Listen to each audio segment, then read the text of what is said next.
Dia orang bergaduh sesama sendiri, sampaikan Wan Faizal ni, memang kita ketahui Wan Faizal ni adalah tim Muhyiddin Yassin. Tiada kata dua diberikan Wakil Rakyat Bersatu pada pimpinan parti Wan Faizal. Ketua Pemuda Bersatu Wan Faizal berkata menyangkal dakwaan lebih ramai ahli parlimen PN akan mengisytiharkan sokongan kepada Perdana Menteri. Dia berkata tidak timbul dakwaan bahawa ahli Parlimen Bersatu memberikan kata dua kepada pemimpin. Saya duduk dengan ramai ahli Parlimen Bersatu dan PN. Tidak pernah timbul soal ini. Isu seperti berkaitan langsung tidak pernah berbangkit, katanya. Tadulil FMT memetik sumber rapat dengan seorang ahli Parlimen Bersatu mendakwa lebih ramai ahli parlimen parti itu akan menyokong Perdana Menteri, melainkan pembangkang dapat membuktikan mereka mampu menukar kerajaan dalam tempoh yang terdekat.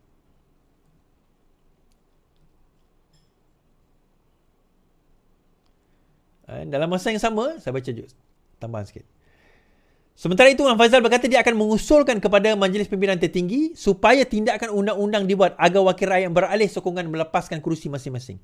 Setakat ini, 6 ahli Parlimen Bersatu menyatakan sokongan terhadap Perdana Menteri. Okey. So, bolehkah mereka menggunakan tindakan undang-undang supaya mereka melepaskan kerusi? They can try, mereka boleh cuba, tetapi undang-undang itu mereka sendiri yang buat masa mereka berkuasa hari itu. Dan di dalam undang-undang itu menyatakan sokongan kepada pihak lain tanpa keluar daripada parti tidak dianggap sebagai lompat parti. Malah pada waktu itu Bersatu juga meletakkan dipecat daripada parti tidak dikira sebagai lompat parti. So akhirnya bila dia tidak dikira sebagai lompat parti, so adakah perkara itu boleh bawa ke dalam parlimen dan akhirnya menyebabkan bawa ke mahkamah dan akhirnya menyebabkan mereka jatuh daripada menjadi seorang ahli parlimen? Kita kena tengok nantilah apa keputusan hakim. Tetapi saya nak bawa beginilah tuan-tuan. Saya kata bahawa sebenarnya kerajaan ini tidak lemah. Tanpa sokongan 10, 16 orang yang melompat ni pun, atau bukan melompat tapi menyokong ini pun, kerajaan ini tetap kuat. Sekarang seperti mana yang saya sebut tadi, pembangkang yang semakin lemah. I can never say this enough, tuan-tuan. Kita ambil masa untuk kita mendengar kembali, kita ambil masa untuk mengimbau kembali apa yang berlaku pada tahun 2018. Kita imbau sebelum itu apa yang berlaku pada tahun 2016. Muhyiddin Yassin dibuang daripada UMNO, Mahathir Mohamad lepas tu later keluar daripada UMNO menyertai Pakatan Harapan. Muhyiddin Yassin dibuang kerana pada waktu itu dia beranggapan dia boleh jadi Perdana Menteri. Dia bawa isu 1MDB, dia terus kena buang daripada UMNO. Bila dia keluar, akhirnya Pakatan Harapan ambil dia. Bila bincang, pembentukan Pakatan Harapan Plus Bersatu pada tahun 2017. Dengan Mahathir masuk dan sebagainya, 2018 masuk pilihan raya, menang. Bila menang, apa yang Mahathir kata pada Datuk Seri Anwar Ibrahim? Setelah 2 tahun jadi Perdana Menteri.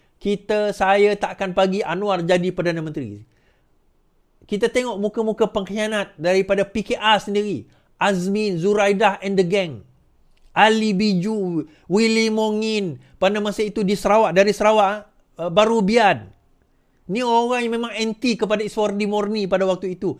Even sebelum orang kenal Iswardi Morni pun, dia orang dah kenal lah. Later, Larry Seng.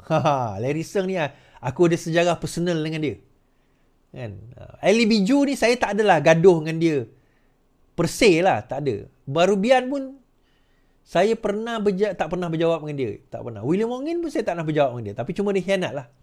Tapi Larry Seng saya pernah berjawab dengan dia. Tapi Larry Seng ni dia keluar kemudian. Tak apalah, lantak dia lah. Kan, saya tahu politik dia macam mana. Lepas itu 2020 macam mana kerajaan ditumbangkan. Macam mana kita dimalukan, macam mana kita dihina. Lepas itu, Tuhan bagi kita cash, tuan-tuan. Dia orang jadi kerajaan. Tapi negara kena tutup. Negara masa tu kena tutup. Kita dianggap sebagai, apa orang kata, dahlah kita tutup. Dia buat darurat.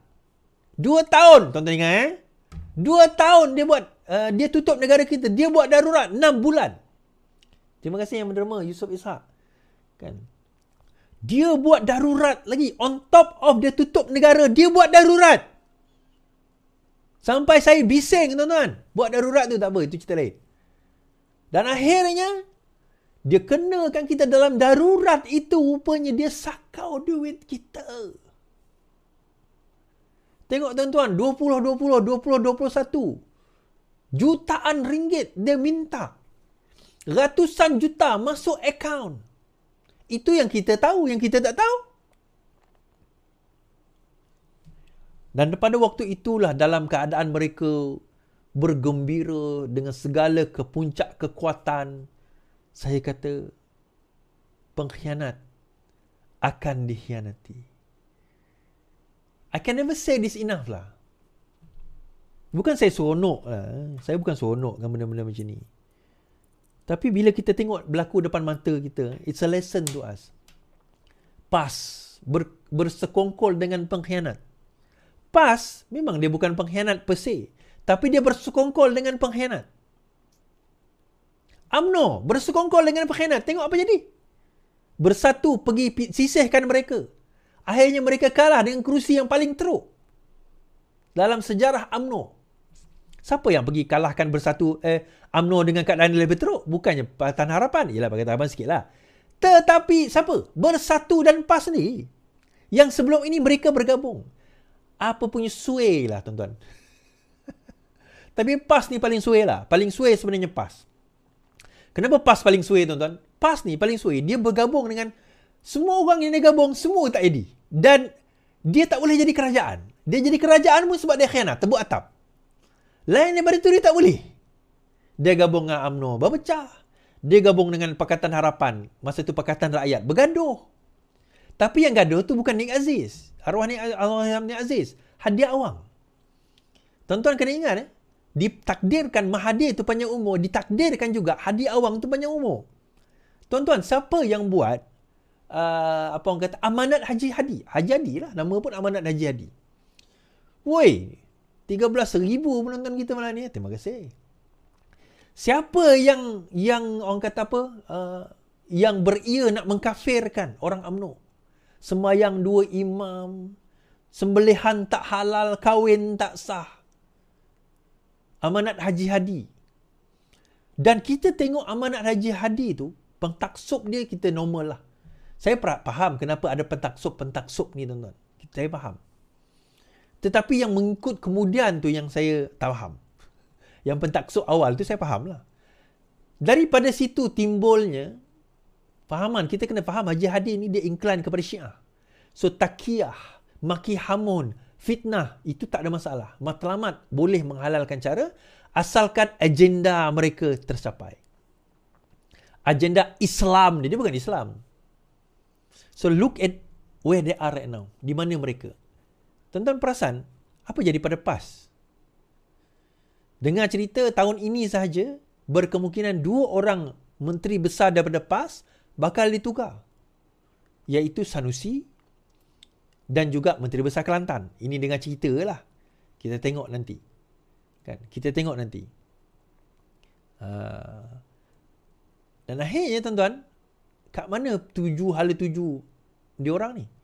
Ahli Parlimen Bersatu sokong Hamzah sebagai Presiden baru. Ramai Ahli Parlimen Bersatu mahukan Setiausaha Agung Datuk Hamzah. Thank you Muhammad Saifuddin. Sebagai Presiden baru. Ahli Parlimen Bukit Gantang Datuk Said mengatakan Larut juga bersedia berkemampuan dan kebolehan memimpin Bersatu, katanya. So di mana mereka sekarang ini daripada segi politiknya tuan-tuan? Politiknya, dia orang dah tak ke mana dah. Kan? Dia orang dah tak boleh ke mana. Secara politiknya, kita kata terima kasih Ros Rahmat. Dia orang dah tak boleh. Tak boleh kita kata. Habis dekat situ. Dan apa yang berlaku selepas ini, dia akan tahu bahawa Bersatu itu sudah tak boleh pergi ke mana. Bersatu tak boleh pergi ke mana? Bersatu akan berkubur, Bersatu akan habis. Kita ingat dulu macam mana geng-geng Bersatu 2018-2019 mengambil orang-orang UMNO lompat. Antaranya Pak Wan, Tok Pa, itu orang UMNO lompat masuk ke dalam Bersatu sebab nak jadi kerajaan. Kemana mereka sekarang ini?